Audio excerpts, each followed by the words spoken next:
Don, you mentioned a great point, and I wanted to ask BJ. I remember way back when I think we did the first 468B trust in Chicago back in 1999, 2000, whenever that was.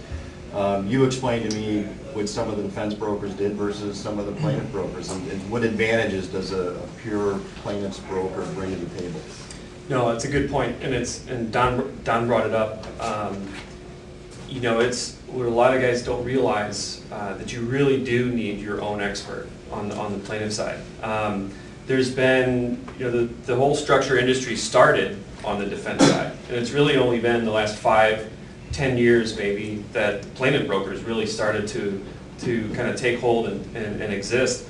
And what was going on was, you know, there's a lot of great defense brokers out there. They've been around since the business started in the early 80s.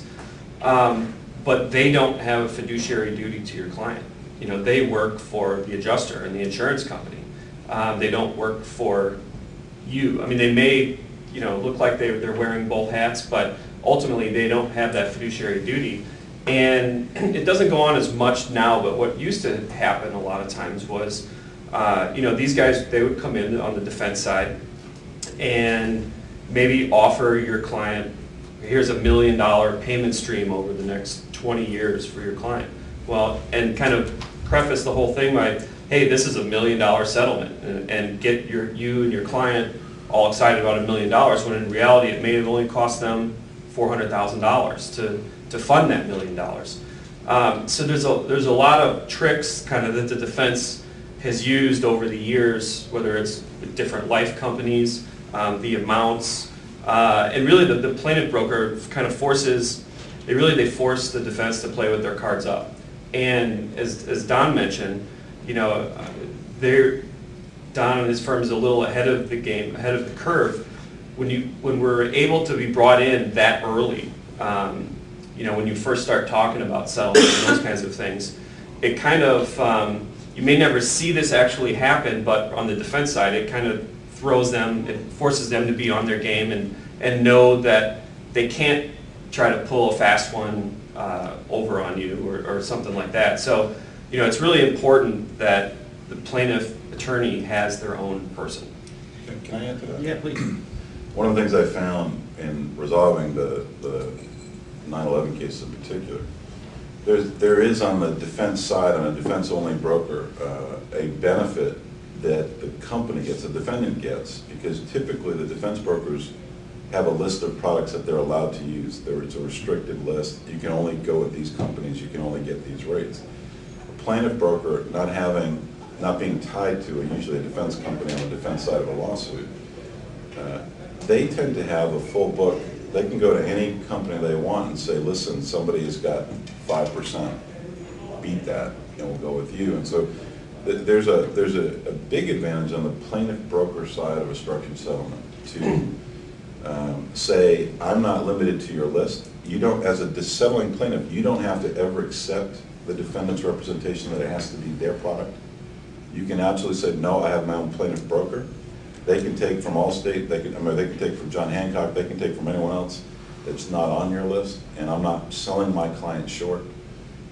Either you make one of your pre-approved defense companies accept the rate that John Hancock will give me today, or we're going with John Hancock, and I have no obligation, you have no obligation as a settling plaintiff to take their company's product. The other component of that is then they get into the fee fight, because the brokers now are fighting with each other. Well, who gets, it doesn't matter. As a plaintiff attorney representing an individual, and I'm saying this to the detriment of my friend here, they have to work that out. That fee can't change for your client. That fee gets absorbed between the two. If they insist on keeping a defense broker in the picture, then they have to work it out between them. But your client in the end doesn't have to take anything, and the plaintiff broker becomes sort of the person intruding on the defense fee that's built into the defendant's way of settling this claim. And it becomes a very powerful position to be in when you're negotiating this, to say, I've got my own guy, they have their own products, their products are far bigger than your product, pre-approved product list, and you better match their deals or we're going with our own deal.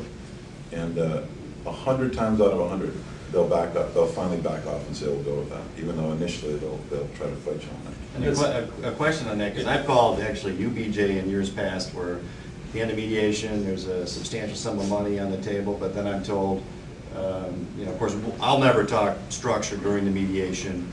I'll only negotiate a lump sum settlement, but structure will come up in the end and they'll say, well, if you're in structure, you need to use our broker.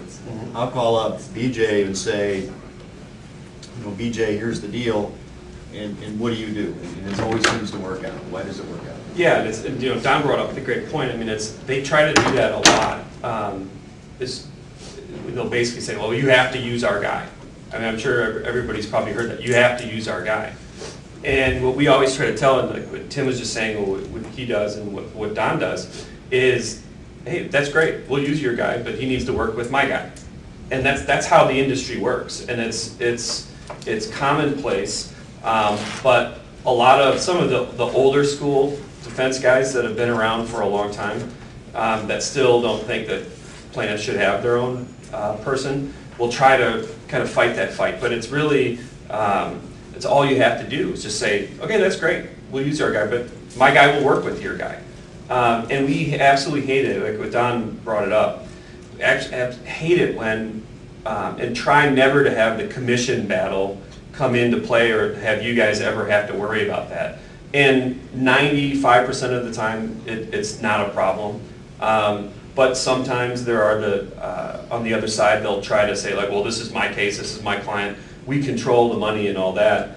And when they just don't fully realize that, okay, well, the plaintiff, they don't want you talking to their client, they want their own person talking to their client. So it's, and to that too, Don brought up one other point too, is when sometimes there are defense guys that, they're tied, depends which insurance company that you're up against. But there is a famous case in Connecticut, the McComber case that went all the way to the Connecticut Supreme Court, where it was Travelers. Travelers was the defense, and Travelers had an approved list of brokers. And to be on that approved list, you had a deal with Travelers that a small portion of your commission went back to Travelers as a quote-unquote marketing fee. For them, Travelers marketing their structures and their program. And it was, and the case went all the way back to the Connecticut Supreme Court because these guys were settling cases, keeping plaintiff brokers out, and then kicking back more money to Travelers of the commission, not only just the commission, but they were only allowed to use Travelers as the structure. So they were making money a couple different times there on your client and that settlement. So. And what was the issue that was presented to the court? It was basically the defense didn't represent, number one, that the commission was being paid back to them, that they were benefiting from the client choosing the structure. And then, so not only were they making money on the actual annuity, but the biggest issue was the commission kickback part. And kickbacks mentioned 20 different times in the case. EJ, is that, way back when, I remember when I was stuck doing a structure through a defense broker, you told me to demand to see the check written to the annuity company. Why did you do that? Well, and that goes to the point that I brought up before, where it used to be, because there were kickbacks, and Travelers is no longer, they sold their book of business, so they don't do the structures anymore, but they would have these deals, and they would, on the check to fund, because they were funding the check for themselves, the Travelers, the insurance part was funding the structured annuity, they just kept the money that they were going to keep from the defense broker back out of the check. So you may have settled for $1 million, but they may have only written a $975,000 check for the structure. And so as a plaintiff's broker, you'd make sure that the plaintiff got every dime of that Right. $1 million settlement. It's also a lifelong relationship at that point between your client and their company.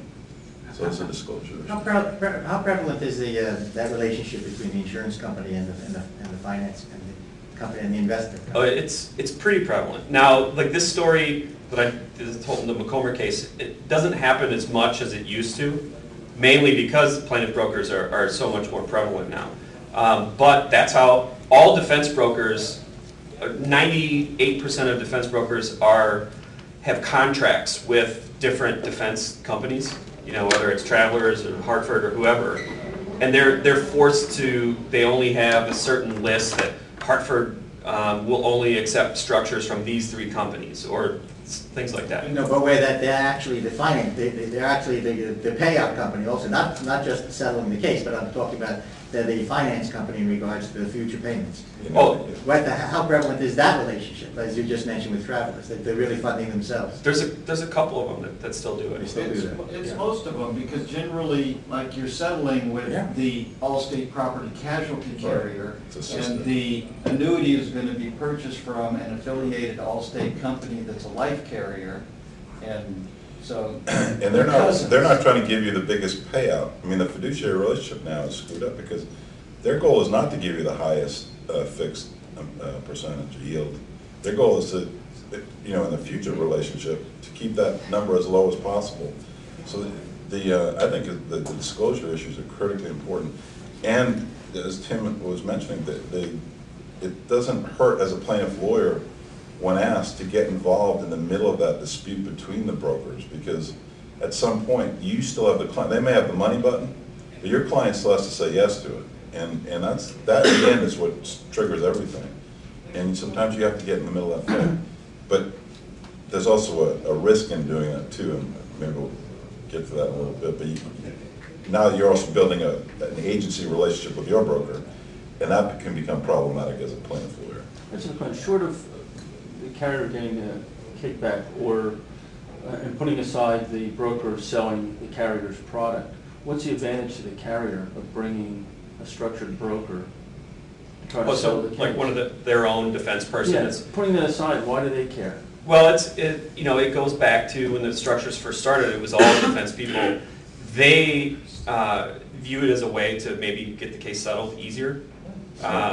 Make the settlement look bigger than it Make really it look is. bigger. Okay, well, if I'm like you, only going to negotiate, I'm not going to even look at the structures until I agree on the settlement figure. What becomes then the advantage? Well, then there isn't one. I mean, to be honest, maybe half of the guys out there do that and realize, like, hey, we always tell all of our clients, don't ever, if there's a structure guy there, because they'll bring one in there all the time. We're never, almost never at any mediations, any of that, because you don't want, if the defense guy is sitting there and he hands you, okay, well, here's one of our offers. And a lot of times, a lot of the ones that truly have big programs, they'll make the defense attorneys offer the structure because they're trying to do it. And it goes back to some of those relationships where they're going to make a little money somewhere, a little extra somewhere down the road. But ultimately, it doesn't help that much for the defense. If you're not even going to look at the structure, it doesn't matter. But then the plaintiffs, it used to be the defense trick that they would try to have the structure or have the settlement look bigger than it really was. But we have clients now that are the plaintiff attorney clients that flip that around. And everybody here has had the clients that think their case is worth $10 million, and you're lucky to get $500,000 maybe. You could take that $500,000 and show them structure numbers to make it look better, bigger and better than it is, and it could help you to convince the client to actually settle the case. Another question, you're talking about co-brokering and commissions. If the defense's broker's going to take 4%, instead I bring you in and you're going to split it 2 and 2, why can't I do the deal for 3% with the defense broker, my client saves 1%, and they make an extra %? Yeah, well, that's a good point. The insurance companies actually aren't allowed to do that. You can't cut the commission and put it back into the structure. And it's 4% no matter what. There's very, very, very few exceptions to that.